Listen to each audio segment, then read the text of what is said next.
जय जगन्नाथ। आउ गोटे कथा पंडित अच्युतानंद कर एवं स्वर्गत ब्रह्मानंद पंडा तांकर से गुरुजन थिले आमर एवं तांको मु बहुत माने सम्मान दिए एवं तांको भली ओडिया केही आम ओडिशा रे नाहांती मते मन हुए कारण से ओडिशार कथा भारत वर्ष रे प्रचार प्रसार करथिले एवं जय जगन्नाथ बोली समस्त को कहवा प्रेरणा देइथिले। से दुई जन जाक एते बंधुत्व थिले कहले न सरे। जोठी की ब्रह्मानंद पंडा जानती सेठी की अच्युतानंद कर जानती एवं जोठी अच्युतानंद कर जानती सेठी की ब्रह्मानंद पंडा जानती। तो तांको दी जनकर निबिड़ संपर्क जेमती क्षीरनीर संपर्क बा श्रीकृष्ण सुदामांकर जेमती संपर्क थिला तांकर मध्य सेही भलिया संपर्क थिला। जोठी की ब्रह्मानंद पंडा जानती से तो एमपी लोक बड़ बड़ वकिल एवं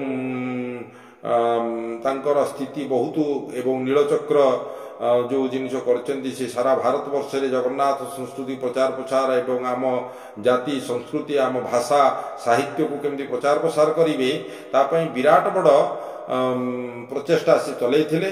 किंतु भगवानकर दारुण समस्या भगवान विडंबना कले से आमठू भगवान छड़े नहीं गले से भाया वीर पुरुष को आम झुरुचु तांकर किंतु तांको स्मरण करी आमे ओडिशार भाषा संस्कृति बा नीलचक्र अद्यावधि भी कार्य चालू रखी। तांकर स्त्री जी अच्छा नमिता मा जी महिला कमिशनर थिले से मध्य तांकर कार्य को चालू रखिचंती। तांकर सुपुत्र डॉक्टर नीलाद्री पंडा मध्य तांकर से कार्य को चालू रखिचंती एवं केमिति नीलचक्र माध्यम रे ये जगन्नाथ संस्कृति एवं आम जाति परंपरा संस्कृति केमती बंची रहिबो सेतिपई तांकर आप्राणे चेष्टा चलीछि। तेणुकरी थरकर दिनकर घटना ब्रह्मानंद पंडा बाहरिले कहले पंडित चल जीवा ना कोठी की जीवा ना आमको गेस्ट करी डाकिचंते अमुक जगार गोटे कॉलेज रे आमे जाइकिना सेठी टिके चीफ गेस्ट मो चीफ गेस्ट रहिबी तमे मुख्य वक्ता रहिबो आउ जीवा जाइकिना बुलिक आसीबा टिके ना कोठी ना राउरकेला आगु को जीवा पड़िबो ना सेटा को जगह ना सड़ई कला खरसुआ। तो सेतेबेले से प्रचेष्टा चलैथिले एवं सड़ई कला खरसुआ को आम ओडिशार बाद देई नथिले एवं ओडिशार सीमांत को से पूर्ण रूप से रक्षा करथिले। केबे हेले भी ओडिशा को केही भी अटैक करिया पूर्व से चिंता करूथला जे ब्रह्मानंद पंडा आसी जीवनी तो तेणुकरी ब्रह्मानंद पंडा जाइछन्ति कोठी की ना सड़ई कला खरसुआ गला बेलू सेठी एते से कॉलेज रे गंडगोल होईची झमेला होईची से कॉलेज टोका गुड़ाक बड़ बड़ टोका से जो टोका माने उद्धत श्रेणीर टोका तो से माने कौन करुचंती से स्टेज को खाली ढेला मारुचंती खाली ढेला पर ढेला ढेला पर ढेला ढेला पर ढेला। तो ब्रह्मानंद पंडा जमती देखिले एभलिया परिस्थिति ब्रह्मानंद पंडा कहले कहले आउ आमे तो कटक आसते आमर गोटे आसवा यात्राटा निरर्थक है आम आठी किसी कहीपरानी कहीं एगुड़ा सब ढेला फेला मारुंट मुंडे बाजिज आमर खंडिया खंडिया हो मुंड फुंड फाटिज मरीज तेणुक आम ये सब कम करवानी पलैया चल।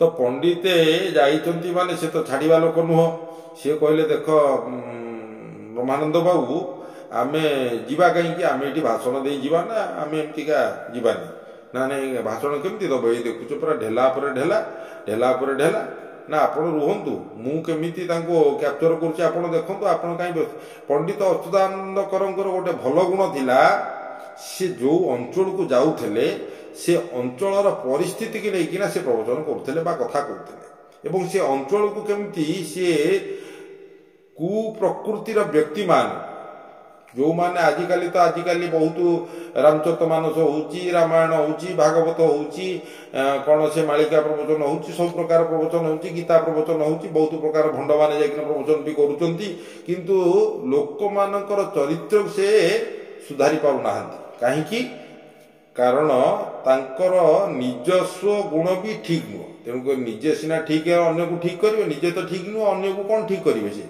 तेणुकरी सुंदराकांड कही निजे आगे ठीक हो जा निजे शांत हो गले अन्य शांति दे पार निजे जदि अशांत होना रही निजे सब जलुच निजे सब झगड़ा व्यस्त रही अन्य को कौन शांति दब। तेणु पंडित अच्युतानंद कौन कले ना से स्टेज उपर चढ़िले माइकी वाला को कहले तू माइकीटा दे फोन धरले माइकी कहले माइकी ଦେ। ଭଲ ମାଇକ୍ ଲାଗିଥାଏ, ବହୁତ ବଡ଼ ମାଇକ୍, ସେତେବେଳେ ସବୁ ଭଲ ସାଉଣ୍ଡ ଥିଲା ସେଠି।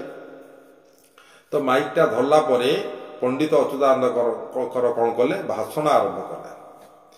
କହିଲେ, ମୁଁ ପଣ୍ଡିତ ଅଚ୍ୟୁତାନନ୍ଦ କର, ମୁଁ ପଣ୍ଡିତ ଅଚ୍ୟୁତାନନ୍ଦ କର, ମୋ ବାପା ପଣ୍ଡିତ ଥିଲା, ତା ବାପା ପଣ୍ଡିତ ଥିଲା, ତା ବାପା ପଣ୍ଡିତ ଥିଲା, ତା ବାପା ପଣ୍ଡିତ ଥିଲା, ତା ବାପା ପଣ୍ଡିତ ଥିଲା, ଏମିତି ସପ୍ତପୁରୁଷ ପର୍ଯ୍ୟନ୍ତ ମୋର ପଣ୍ଡିତ ଥିବାରୁ ମୁଁ ଆଜି ଅଚ୍ୟୁତାନନ୍ଦ କର, ପଣ୍ଡିତ ଅଚ୍ୟୁତାନନ୍ଦ କର।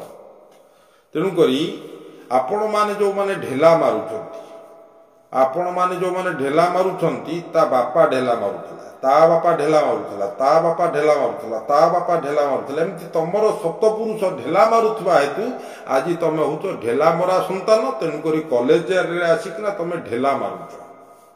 ମାର ମାର, ତମେ ଯେତେ ଢେଲା ମାରିବ ମାର, ମୋର ତ ଚନ୍ଦା ମୁଣ୍ଡ, ଆଉ ମୁଁ ତ କଟକରୁ ଆସିଛି, ତେଣୁକରି ବ୍ରହ୍ମାନନ୍ଦ ବାବୁ କଟକରେ, ସିଏ ବି ଚନ୍ଦା, ମୁଁ ବି ଚନ୍ଦା, ତେଣୁକରି ତମେ ମାନେ ଢେଲା ମାରିଲେ ଆମ ମୁଣ୍ଡ ଫାଟିଯିବ, ଆମେ ଏଇଠି ମରିଯିବୁ, ନହେଲେ କଟକ ବଡ଼ ମେଡ଼ିକାଲ ଯାଇ ଟ୍ରିଟମେଣ୍ଟ ହବ।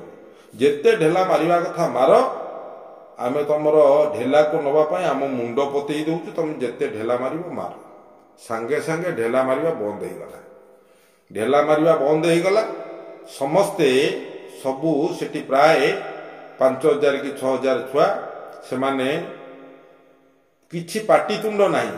ପଣ୍ଡିତଙ୍କ କଥା 2 ଘଣ୍ଟା ପର୍ଯ୍ୟନ୍ତ ସେ ଶୁଣିଲେ, ଆହୁରି ଶୁଣିବା ପାଇଁ ଇଚ୍ଛା ପ୍ରକାଶ କରୁଥିଲେ, କିନ୍ତୁ ପଣ୍ଡିତ ମନା କଲେ। ତେଣୁକରି ତାଙ୍କର ଏତେ ଉପସ୍ଥିତ ବୁଦ୍ଧି ଥିଲା ଯେ କି 5,000 କଲେଜ ପିଲାମାନଙ୍କୁ ପରିବର୍ତ୍ତନ କରିଦେଇଥିଲେ। ଆଜିକାଲିକା ସଭା ସମିତି ହେଉଛି ଏବଂ ଭାଗବତ ହେଉଛି, ରାମାୟଣ ହେଉଛି, ଗୀତା ହେଉଛି, ସେଠିକି ଭାରି ଭକ୍ତମାନଙ୍କର ଭିଡ଼ ହେଉଛି। କ'ଣ ପାଇଁ? କେବଳ ସେଠି ଖାଇବା ପିଇବା ହେବ। ସିଏ ପ୍ରବଚନ କ'ଣ ଦେଉଛି ସେଗୁଡ଼ା କିଏ ଶୁଣୁନାହାନ୍ତି। ସିଏ ପ୍ରବଚନ ବକର ବକର ହେଇକିନା ସେ ତାର ଯିବ, ପ୍ରବଚନ କେହି ଶୁଣିବା ପାଇଁ ରାଜି ନୁହନ୍ତି, କାରଣ ତା ପ୍ରବଚନ ହିଁ ଭଲ ଲାଗୁନି। ଆଜିକାଲିକା ଯେଉଁ ପ୍ରବଚନ କରାଯାଉଛି ତାହା ହେଉଛି ନୋଟଙ୍କି, ନାଟ। ଯେଉଁମାନଙ୍କର ନୈଷ୍ଠିକତା ନାହିଁ, ବ୍ୟାସଗଦିରେ କେବଳ ବ୍ରାହ୍ମଣ ବସିପାରିବେ, ଅନ୍ୟମାନେ ବସିବା ଅନୁଚିତ। ତମେ ବ୍ୟାସଗଦିରେ ବସୁଛ, ଠିକ୍ ଅଛି, ପେଟ ପାଟଣା କଥା, ତମେ ବସ, କିଛି ମନା ନାହିଁ। ତମେ ହଜାର ହଜାର ଲୋକଙ୍କଠୁ ମୁଣ୍ଡିଆ ଖାଉଛ, ହଜାର ହଜାର ଲୋକ ତମକୁ ଗୁରୁ, ପ୍ରଭୁ ଇତ୍ୟାଦି ଇତ୍ୟାଦି ସମ୍ବର୍ଦ୍ଧିତ କରୁଛନ୍ତି। ତମେ କ'ଣ ପ୍ରକୃତରେ ପ୍ରଭୁ? ତମେ କ'ଣ ଗୁରୁ? ତମେ ଯେଉଁ ବିଭିନ୍ନ ପ୍ରକାର ବିଭ୍ରାନ୍ତିକରଣ ତଥ୍ୟ ପ୍ରଦାନ କରୁଛ ସମାଜକୁ। ଶିବ ମୁଣ୍ଡରେ କ୍ଷୀର ଢାଳନି। ଆରେ ଶିବ ମୁଣ୍ଡରେ କ୍ଷୀର ଢାଳିବନି ଆଉ କୋଉଠି ଢାଳିବ କ୍ଷୀର? ଶିବ ମାନେ ଅଶାସ୍ତ୍ର ବିହୀନ। ଯେଉଁ ଲୋକଟାଙ୍କର ଜାତି ଗୋତ୍ର ଠିକ ନାହିଁ, ତାକୁ ତମେ କହୁଛ ପ୍ରଭୁ। ତାକୁ ପ୍ରଭୁ କହୁଛ, ଭଗବାନ କହୁଛ ମଞ୍ଚରେ। ଏସବୁ କି କାର୍ଯ୍ୟ? ଯେଉଁ ଯଜ୍ଞର ବିଧାନ କିଛି ନାହିଁ ସେ ଯଜ୍ଞ କରୁଛ। ସେ ଯଜ୍ଞ ତମେ କୋଉଠୁ ଆଣିଲ? କୋଉ ବେଦରୁ ଆଣିଲ ସେ ଯଜ୍ଞ? ଯଜ୍ଞେନ ଯଜ୍ଞମଜୟନ୍ତି ଦେବା ସ୍ଥାନି ଧର୍ମାଣି ପ୍ରଥମାନ୍ୱେଷଣ। ଯେଉଁ ଯଜ୍ଞର ବିଧାନ କିଛି ନାହିଁ ସେ ଯଜ୍ଞ ତମକୁ ଆଣିବାକୁ କହିଲା କିଏ? କୋଉଠୁ ଆଣିଲ ସେ ଯଜ୍ଞ? ବ୍ରହ୍ମ ଏକାକ୍ଷର ଯଜ୍ଞ କୋଉଠୁ ଆଣିଲ ତମେ? ବ୍ରହ୍ମ ଏକାକ୍ଷର ଯଜ୍ଞ ନିଜେ ଅଚ୍ୟୁତାନନ୍ଦ ମହାପୁରୁଷ କରିଥିଲେ, ତମେ କରୁଛ? ତମକୁ କିଏ କହିଲା କରିବା ପାଇଁ? ତେଣୁକରି ତମେ ଶାସ୍ତ୍ରୋକ୍ତ ମତରେ ସବୁ କାର୍ଯ୍ୟ କର। ଆମେ ମନା କରୁନୁ ତମେ ବାବା ହୁଅ କି ସାଧୁ, କିଏ ଗୋଟେ କ୍ଷୀର ଢାଳି ହେଇକିନା ପୂଜା ପାଇଲାଣି, ସିଏ ଗୋଟେ ବାବା। କ୍ଷୀରରେ ସେ ଗାଧେଇବ ଏବଂ ସେ କ୍ଷୀରରେ ପୁଣି କ୍ଷୀରି ହବ। ସେ ଗାଧେଇ ସାରିଲା ପରେ ସେ କ୍ଷୀରରେ କ୍ଷୀରି ହବ, ତାର ଭକ୍ତମାନେ ସବୁ ଖାଇବେ। ସିଏ ଗୋଟେ ଖଣ୍ଡ ବାହାରିଛି। ଆଉ ଗୋଟେ କିଏ ତୁଳସୀ ଚଢ଼େଇଲାଣି, ତା ଦେହ ସାରା ତୁଳସୀ ଚଢ଼େଇଲାଣି। ଆରେ ତତେ କିଏ କହିଲା ତୁଳସୀ ଚଢ଼େଇବା ପାଇଁ? ତୁଳସୀ ଜଗନ୍ନାଥଙ୍କର ମୁଣ୍ଡରେ ଚଢ଼େ, ଜଗନ୍ନାଥଙ୍କର ବି ପାଦରେ ଚଢ଼େଇନି, ତ ତମେ ତାକୁ ଗୋଡ଼ରେ ଚଢ଼ଉଛ। ଏଡ଼େ ତମେ ମାନେ ଛାଡ଼, ସେଗୁଡ଼ା ବର୍ଣ୍ଣନା କରିହେବନି। ଏତେ କଷ୍ଟ ହେଉଛି, ଆମେ ସନାତନୀ ମାନେ ଆମକୁ ଏତେ କଷ୍ଟ ହେଉଛି ପରିକଳ୍ପନା ବାହାରେ। ଆଉ ଗୋଟେ କିଏ କହିଲାଣି ଯେ ମୁଁ ଏ ଫୁଲ ଦେଇଦେଲେ ତୋର ସବୁ କାମ ହେଇଯିବ, ତୁ ଆସେ ମୋ ଆଶ୍ରମକୁ ଆସେ, ମୁଁ ଫୁଲ ଦେଇଦେବି, ଫଳ ଦେଇଦେବି, ତୋର ସବୁ କାମ ହେଇଯିବ। ମିଛ କଥା। ତେଣୁକରି ତମେ ଫୁଲ ଏମିତି ଦେଇଦେଲେ ତମର ସବୁ ସମସ୍ତଙ୍କର କାମ ହେଇଯିବ, ସମସ୍ତେ ଏମିତି ହେଇଯିବେ, ସବୁ ଇତ୍ୟାଦି ଇତ୍ୟାଦି କାମ ହେଇଯିବ। ଆଉ କିଏ କହିଲାଣି ମୁଁ କେବଳ ହିଁ ଇଏ ସମାଜଟାକୁ ସଂସ୍କାର କରୁଛି, ଆଉ କେହି କରୁନାହାନ୍ତି। ତମେ ଏମିତି ସଂସ୍କାର କଲା ବାଲା ଆଉ କେହି ନାହାନ୍ତି ସଂସ୍କାର କଲା ବାଲା। ଯେତେ କୁସଂସ୍କାର କଥା ତମେ ନିଜେ କରୁଛ ଏବଂ ସଂସ୍କାର କଥା କହୁଛ, ଇଏ କି କଥା? तेणुक निजे आगे निजको देख तमें केते परिमाण रे ठीक निजे निजको देख एवं अन्य को प्रेमर सहित तमर जो आजिकल सी गोटे कौन हो नेट सिस्टम सी गोटे शिष्य करदे सी शिष्य को किसी टंका पैसा देदेवे एवं ताकू किसी बड़ लोक करईदेला से माने कौन करेंगे ना चारिआडे कही बुलिबे जानिल आज आम से जहाँ सब बाबा कृपा ना बाबा कृपा न होता आम मानकर किसी तिथि नाला खाली बड़ लोक हो गले जे तमे सनातन धर्म अवलंबन करदेल से कथा नुह खाली बड़ लोक कर साधनटा को तमें शिखेबा अनावश्यक तेणुक आज बाबा माने केते जन माने त्यागी बाबा सबुजाक भोगी केही भी त्यागी नुहति समस्ते अयस व्यासन माने केमती बड़ बड़ गाड़ी रे जिबे बड़ बड़ स्टेज करिवे बड़ बड़ भाषणबाजी मारिवे ए सब जिनिस जदि करागला बड़ बड़ लोक मैंने सब आसिकना पाखे भक्त हेबे एवं बड़ बड़ गजरा पिंधिबे ए सब काम किंतु आगुरु जो प्रवचन करा जाउथला से हमर रंगाधर षडंगी दिव्य पुरुष सी तांको भलिया ज्ञानी आम ओडिशा रे मिलिबा विरल रंगाधर षडंगी आउ जने थिले घनश्याम मिश्र दिव्य पुरुष सब एते ज्ञान तांकोटी थिला परिकल्पना बाहर गौरी ब्रह्मा बहुत ज्ञान जो ज्ञान को से प्रस्फुटित कर पारे से डिजिटल मीडिया भी एते ग्रोथ कर नथला तेणुक से आम झुरुचु ओडिशावासी से नहांती आजि कालिका जो भाषणबाजी होउची केवल नोटंकी जे जेते नोटंकी करि पारला एवं जे जेते अधिका पैसा नहीं पारला सेते भल प्रवक्ता एवं से ताकू केमिति समाज को से समाज से भाषण दे गला पर सेठी गंडगोल चलती झमेला चलती से लोक माने परिवर्तन होना बरं सनातन धर्म को छाड़ी अन्य धर्म को ग्रहण कर तुम एते कहूच एते भल प्रवक्ता भल साधु तमें भल सबू ताले ये लोक गुड़ाक कौन पाई सनातन धर्म को त्याग कर जाउछंती कौन पाई तमें तो सब करुच संस्कार करुच सनातन धर्म मार्ग रे सब लोक मानक आणुच ताले ये लोक गुड़ाक काहींकी आपणार धर्म को छाड़ी अन्य धर्म रे योगदान करुचंती कारण आपण माने जो मार्ग देखुचंती तांको खाली अर्थ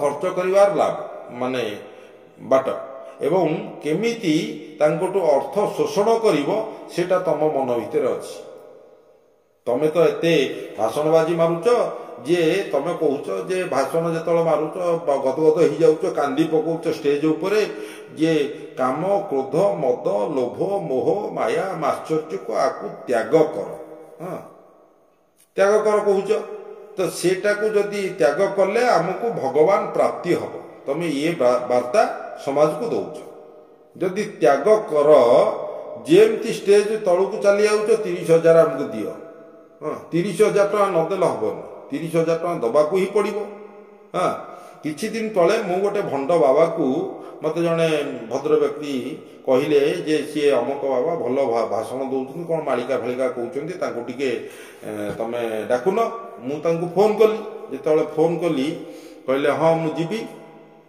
मु कहली आउ केते कौन आपणकर प्रणामी दिज्व ना बाबा मु अन्य जगार तो 40,000 टका नौ तुमठू 30,000 टका नदेले मुझे जापरि मु कहली एटा कौन आप प्रणामी ना हाँ यहाँ मोर प्रणामी मु शुणिली कौन से 3टा स्त्री काले सी साधु सन्त लोक किंतु 3टा स्त्री एमितिका किलंकारी बाबा ये ओडिशा माटी रे वर्तमान प्रबल बेगर बढ़ी भांडामी करुचंती सनातन नारे लोक मानक लुंठिबा लुंठन करिबा आश्रम करिबा अनाबादी जगह को घेरेकिना निजर आश्रम करिबा निजर पतियारा देखैबा ये सब कार्यक्रम चली तेणुक ये जो कार्यक्रम चली जद्वारा कि आम सनातन धर्म उपरे कुठारघात हो तुम जहाँ करने कथा कर किंतु आमर शास्त्रोक्त मुक्तरे गीता भागवत रामायण जो आमर ट्राक अच्छी वेद वेदांत उपनिषद ट्राक रे ही जीवा पड़ो तम मन को जे तुम गोटे सृष्टि करदेव ब्रह्म एकाक्षर यज्ञ कि यज्ञ ब्रह्म एकाक्षर यज्ञ आसला कौटू आणिल तुम से यज्ञ को यज्ञ विधान देखा जदि ब्रह्म एकाक्षर यज्ञ वेद निर्देश देछि जे यज्ञ करा ହଁ ଆଉ ଗୋଟେ ବାବା ବାହାରିଲାଣି କ'ଣ ସେଟା ପାଣିରେ ଯଜ୍ଞ କରୁଛି। ଆରେ ପାଣିରେ କି ଯଜ୍ଞ କରାଯାଏ? ହଁ ପାଣିରେ କ'ଣ ଯଜ୍ଞ? ହଁ ବିଭିନ୍ନ ପ୍ରକାର ଭେରାଇଟିର ବାବା ବାବା ତ ନୁହନ୍ତି, ସେଗୁଡ଼ା ସବୁ ଜନ୍ତୁ, ବିଭିନ୍ନ ପ୍ରକାର ଜନ୍ତୁ ବର୍ତ୍ତମାନ ସନାତନ ଧର୍ମରେ ମୁଣ୍ଡ ଟେକିଛନ୍ତି। ନିଜେ କିଏ କହୁଛି କଳ୍କି, କିଏ କହୁଛି ମୁଁ ଅନନ୍ତ, କିଏ କହୁଛି ମୁଁ ଯଶବନ୍ତ, କିଏ କହୁଛି ମୁଁ ଅଚ୍ୟୁତ, କିଏ କହୁଛି ମୁଁ ଜଗନ୍ନାଥ, କିଏ କହୁଛି ମୁଁ ରାମ, କିଏ କହୁଛି କୃଷ୍ଣ, କିଏ କହୁଛି ମୁଁ ସୁଦାମା। କେତେ ପ୍ରକାର ବାହାରିଲେଣି ତାହା ଠିକଣା ହିଁ ନାହିଁ। ତେଣୁକରି ଆମେ ସନାତନୀ ହିନ୍ଦୁ ଆପଣମାନଙ୍କୁ ଅନୁରୋଧ କରୁଛୁ ଯେ ଆପଣମାନେ ଏ ଯେଉଁ ବିଭ୍ରାନ୍ତିକରଣ ତଥ୍ୟ ପ୍ରଦାନ କରୁଛନ୍ତି, ଏହା ବେଦରେ ଲେଖାଯାଇନି। ବେଦ ଯାହା କହିଛି, କର୍ମକାଣ୍ଡ ଯାହା କହିଛି ସେହି ଅନୁସାରେ କାର୍ଯ୍ୟ କରନ୍ତୁ। ଆମେ କେବେ ହେଲେ ବି ଆପଣଙ୍କୁ ବିରୋଧ କରିବୁ ନାହିଁ। କିନ୍ତୁ ବେଦୋକ୍ତ ମତ, କର୍ମକାଣ୍ଡର ମତକୁ ଆପଣ ଘୃଣିତ କରି ନିଜର ସ୍ୱମତ ପ୍ରଦାନ କରି ବିଭ୍ରାନ୍ତିକରଣ ସନାତନୀ ମାନଙ୍କୁ କଲେ ଆମେ ଆପଣଙ୍କୁ ବିରୋଧ କରିବୁ। ଜୟ ଜଗନ୍ନାଥ।